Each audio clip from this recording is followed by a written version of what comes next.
Olá, é um prazer esse reencontro com você, principalmente porque é motivo de muito orgulho para nós do HC o que nós vamos contar e mostrar aqui. E também significa muito para a sociedade, o Banco de Leite. Por isso nós estamos recebendo a doutora Anália Ribeiro, REC, fundadora do Banco de Leite, e também a Larissa Alves de Souza, diretora técnica de saúde. Muito obrigado pela presença de vocês.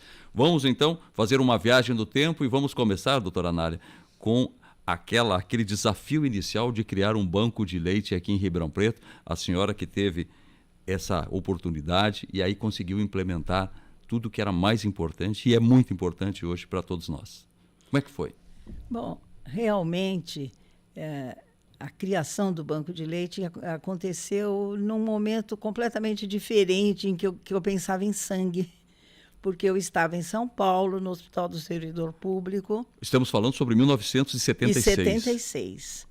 No início de 76, nós estávamos com muita necessidade de produtos derivados do sangue, concentrado de plaquetas, etc., com muitos pacientes internados, e eu comentei com o professor Jacó Rosenblit, na época, que trabalhava em São Paulo, no Hospital do Servidor Público, um hematologista da Sociedade Brasileira de Hematologia, e ele me ofereceu vários concentrados que eu poderia ir buscar. E eu lá fui, estava na mesa dele conversando, quando entrou o bioquímico dele, o Tanaka, e disse: doutor Jacó, quebrou o liofilizador e está cheio de leite.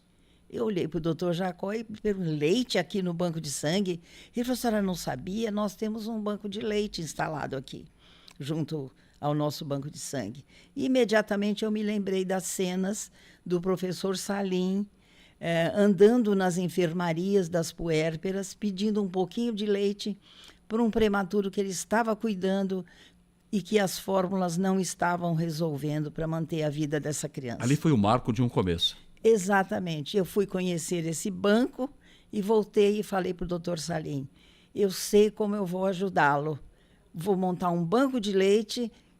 Quanto leite o senhor acha que vai precisar no mês, por semana, por dia, para a gente poder fazer o cálculo?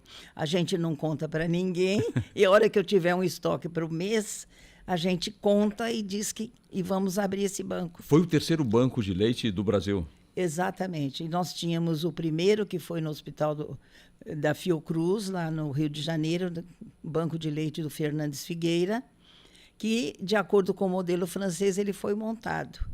E os pesquisadores da área começaram a fazer pesquisas para melhorar a tecnologia para poder usar o leite com melhor qualidade. E o segundo banco de leite havia sido do Hospital do Servidor Público, em São Paulo. Nós fomos o terceiro banco de leite instalado em maio de 1976. Isso é muito marcante para a gente. Agora nos diga como as pessoas resolviam essa falta de leite naquela época. Devia ser uma situação bem complicada. As pessoas tinham a ideia de que a fórmula substituísse o peito da mãe. E as mulheres aprendiam a amamentar mais. As famílias eram mais nucleadas, então a mãe, a avó, elas moravam perto, uma ajudava a outra no momento. E as mulheres amamentavam mais. E a gente descobria que cada vez mais o leite humano se fazia necessário, principalmente quando os bebês nasciam prematuros, que aí eles não tinham acesso ao leite materno, porque eles não tinham condição de maturidade para poder mamar no peito da mãe, eles não conseguiam. Não tinham como, né? Se nós fizermos uma transição de 1976 para 2025, nós vamos chegar hoje no que a Larissa trabalha diretamente fazendo a gestão disso. Larissa, dá para você traçar uma comparação do que era naquela época para o que é hoje, porque você ainda precisa empenhar todo o esforço da equipe para conseguir o leite necessário. Bom, vamos fazer uma transição de 1976 para agora 2025 e vamos encontrar a Larissa cuidando disso. As dificuldades também para se conseguir o leite necessário ainda persistem. Persistem e nós trabalhamos, com campanhas.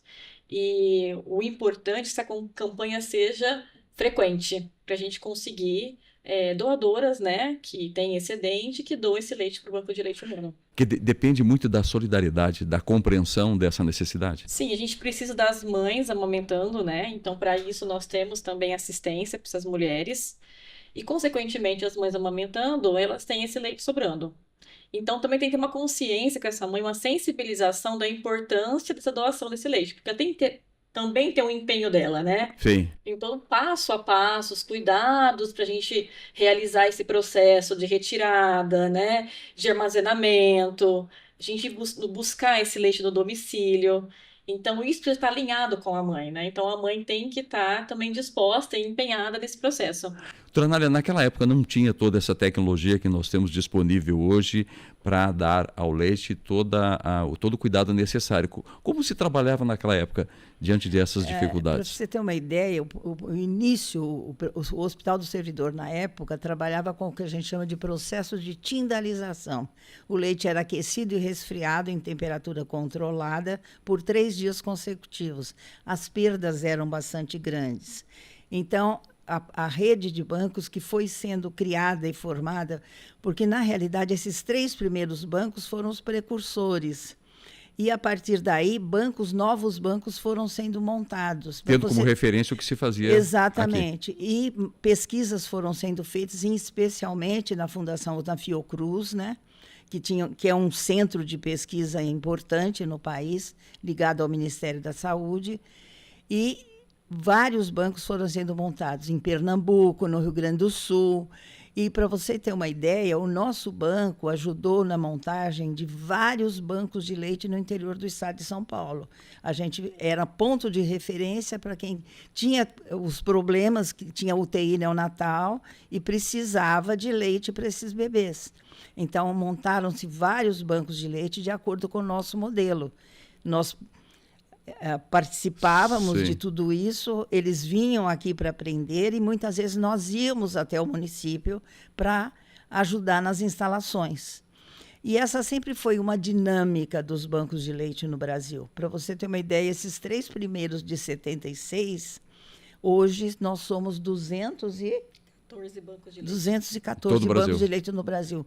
Hoje, todos os estados têm banco de leite.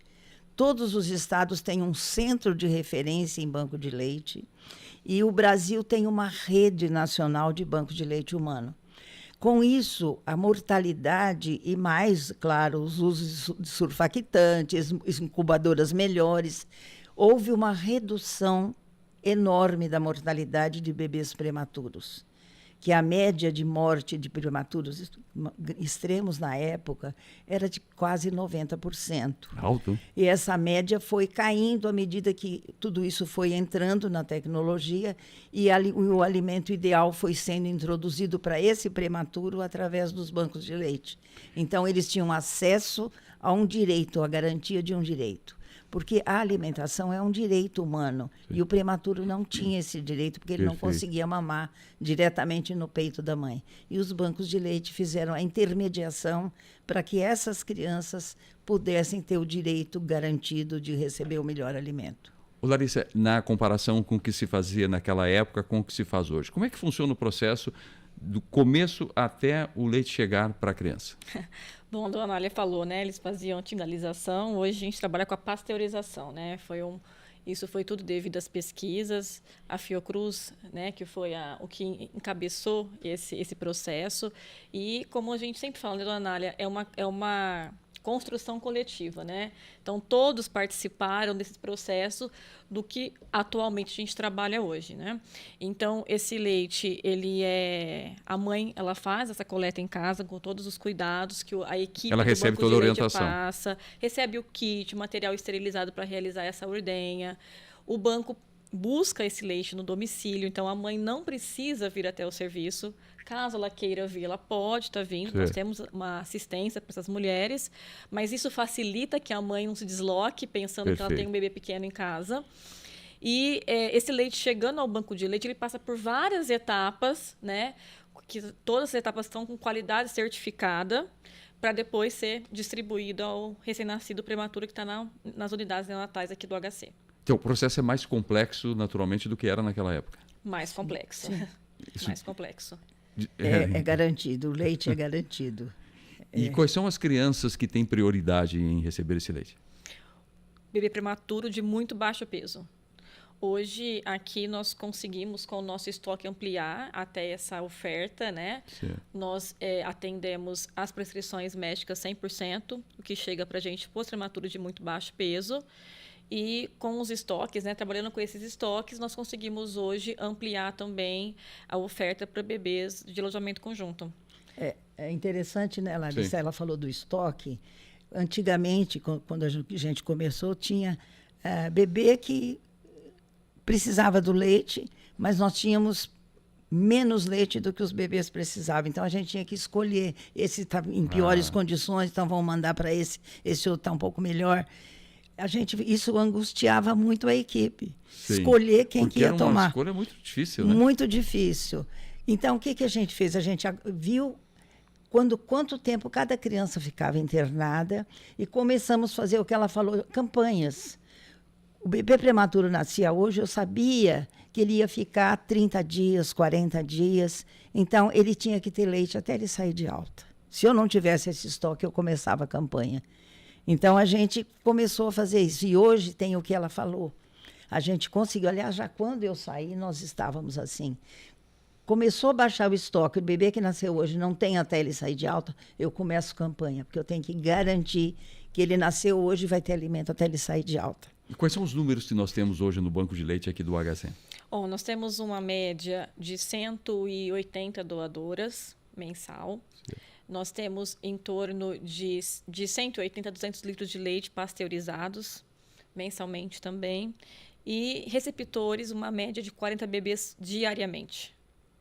Bebês que precisam desse leite. E essa conta fecha no final do mês?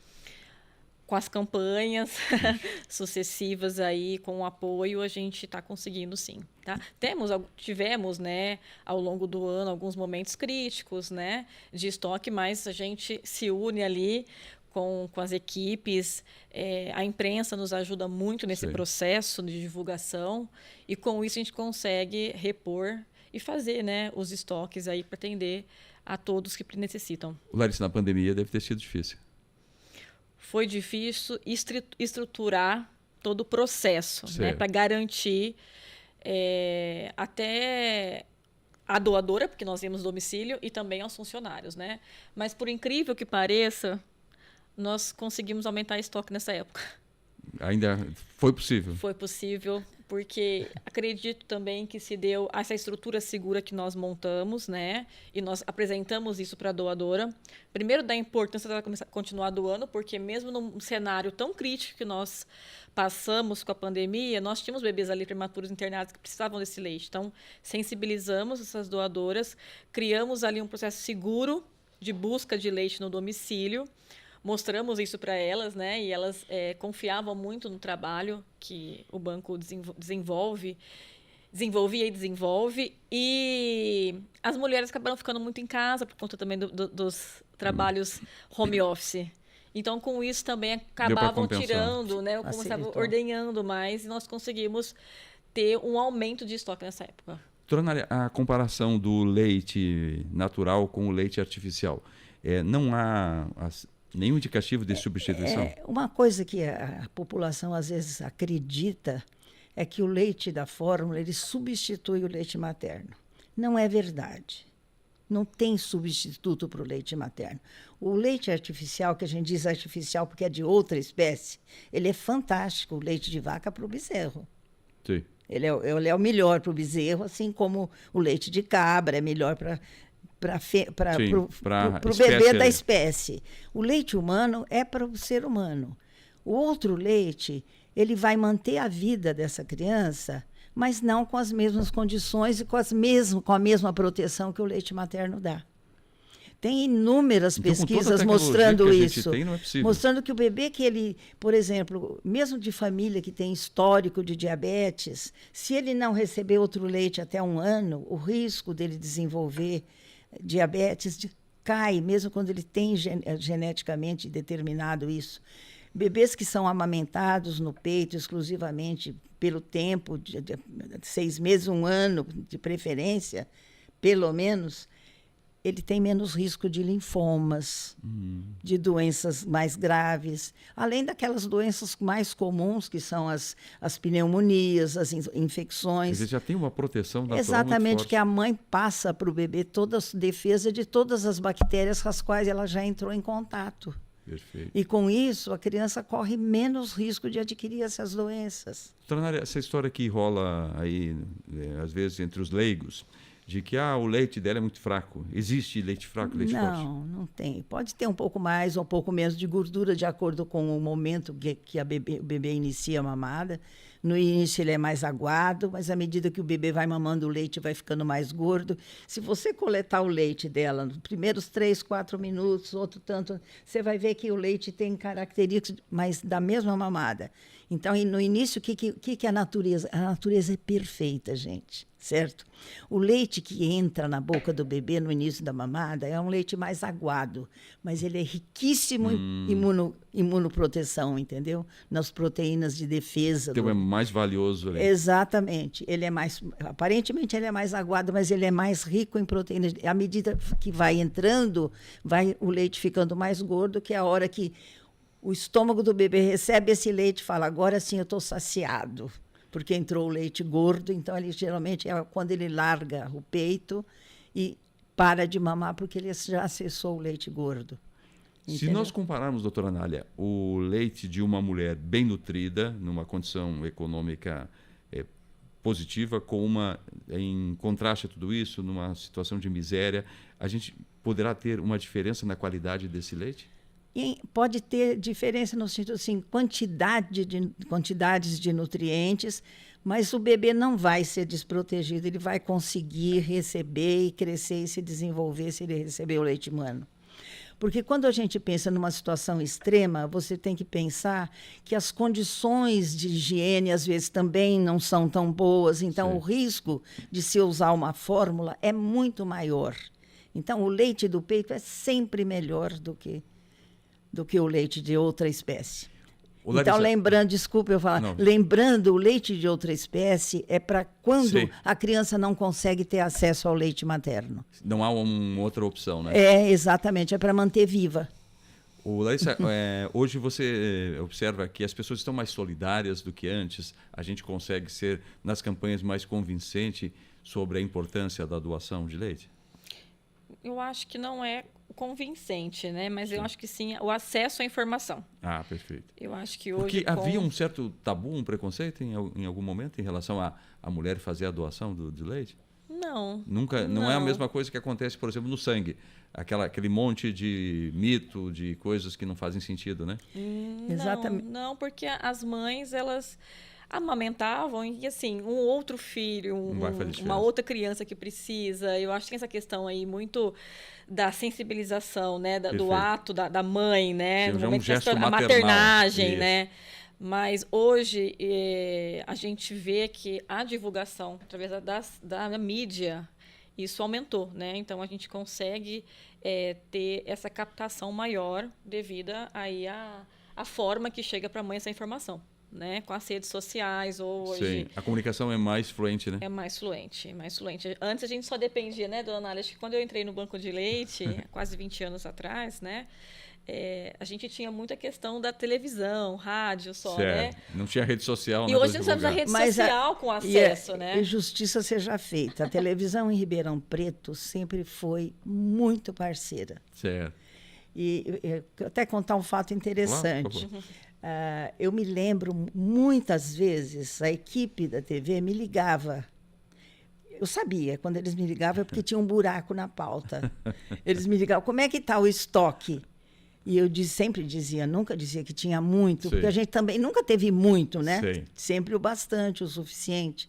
Mas se pudesse ter mais para garantir mais, é sempre melhor, porque o leite, depois de pasteurizado, ele dura 6 meses. Congelado, entendeu? Perfeito. Depois de pasteurizado. Então, eu tenho um tempo enorme para usar esse leite. Por isso que eu tenho que garantir tudo isso. Então, eu dizia, pode vir. E eles vinham e faziam a matéria e a gente... Então, até lembrar para a TV que precisa continuar, né? A hora que tiver um buraco na pauta, faz alguma coisa. Procura o banco de leite, que sempre uma notícia sobre isso é importante. Porque a comunidade, a gente sabe que as pessoas ouvem determinadas coisas, mas só respondem se naquele momento elas estiverem visíveis. Então, a mulher que está amamentando naquele momento e ela ouve que estão precisando, ela vai se sensibilizar e vai doar. E também porque a mulher precisa saber que ela doando, o leite dela só vai aumentar, não vai faltar para o filho. Perfeito. Porque a nossa natureza é perfeita. Mama mais, produz Gera mais. A mama é uma glândula inteligente. Doutora Nália, quando a senhora começou lá no primeiro passo, tinha a perspectiva de que chegaríamos ao que nós temos hoje, essa excelência do banco de leite aqui do HC? Passava pela sua cabeça esse traço em perspectiva? Olha, a história é, né, uma história, você veja a quantidade que a gente tinha na época de bancos, o que nós temos hoje. E eu quero dizer para você, hoje, nós não somos só uma rede brasileira de banco de leite humano. Outros países da América Latina viram o resultado, especialmente com os prematuros, na redução da mortalidade. Foi muito grande o que a rede de banco de leite fez. Então, os países da América Latina, Argentina, Uruguai, vários países da América Latina pediram para entrar na rede brasileira. E aí nós, da rede brasileira, fomos a esses países. Primeiro ia uma equipe da Fiocruz, com o Ministério das Relações Exteriores, conversar, arrumar. Depois ia a equipe para treinar o pessoal e montar banco de leite nesses locais, em outros países. Então, foi fundada a Rede Latino-Americana de Banco de Leite Humano. A Espanha viu o resultado e pediu para entrar na nossa rede. E aí a nossa rede virou Rede Ibero-Americana. E hoje, com a África, Portugal e uma série de outros países, é uma rede mundial de banco de leite. Bom, Larissa, para a gente encerrar, já estamos, passou rapidinho o tempo, qual a mensagem que você deixa como um marco do quanto o banco de leite é importante para toda a sociedade, para todos nós? Bom, é difícil falar. Fácil e difícil, na verdade, né? Porque a gente sabe o impacto que isso tem aí na vida das crianças, né?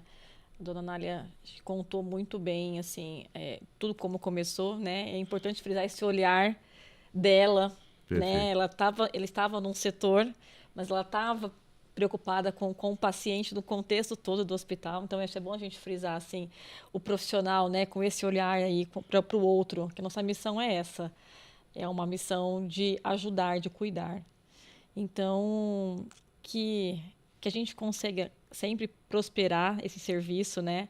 Que evoluiu muito aí graças à dona Nália, a toda a rede global, né, de banco de leite humano, que foi uma construção coletiva, né?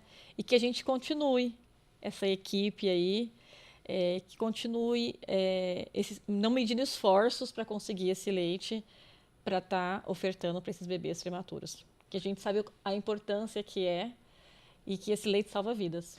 E que a gente continue salvando vidas aí no hospital. Doutora Nália?